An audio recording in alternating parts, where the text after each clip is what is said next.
नोंथांमोना नैबे गोदान भिडिअनि फुल आपडेटखौ मिथिनो थाखाय नैबे भिडिअखौ जोबजासिम नाय होनब्लासो मिथिगोन दि दिनैनि बे गोदान भिडिअखौ बबे चेनेलाव होदों। लोगोफोर, नोंथांमोना आंनि चेनेलखौ दासिमबो साबस्क्राइब खालामाखै अब्ला साबस्क्राइब खालामनानै हो आरो भिडिअखौबो लाइक, शेयार, कमेन्ट खालामनानै होदो। बिदिब्ला लोगोफोर फैदो दिनैनि बे गोदान भिडिअनि आपडेटनि सायाव। दिनैनि नैबे गोदान भिडिअनि फार्स्ट आपडेटनि टाइटेलानो जादों थफिहांनाय बिहामजो। बेयो मोनसे कमेडि शर्ट फिल्म। लोगोफोर, नोंथांमोना दासिमबो फुल नायाखै अब्ला बे भिडिअआव नायनानै लादो। बे भिडिअनि कास्टिंफोरानो जादों थाख्लाय नार्जारि, फिलिसा मुसाहारि आरो गोबां दं। बिथांमोना नैबे भिडिअखौ अलरेडि फुल आपल'ड खालामनानै होखाबाय। नैबे भिडिअनि स्ट'रि स्क्रिप्टआनो जादों जुलि बसुमतारी। लोगोफोर, नैबे भिडिअआ जोबोरैनो मोजां जादों। नोंथांमोना दासिमबो नैबे भिडिअखौ नायाखै अब्ला बिथांमोननि TN फिल्म प्रडाक्शन इउटुब चेनेलाव थांनानै नैबे गोदान भिडिअखौ नायनो हागोन।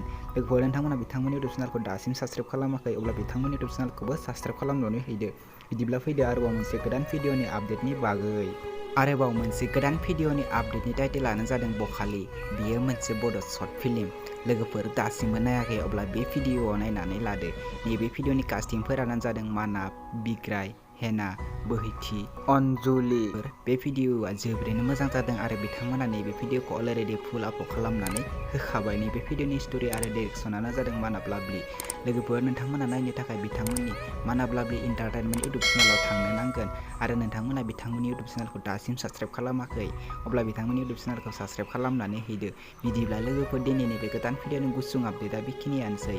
आंनि चेनेलखौ दासिम साबस्क्राइब खालामाखै साबस्क्राइब खालामनानै गालांदो बेफोरबायदि गोदान भिडिअनि आपडेट मोनबाय थानो थाखै।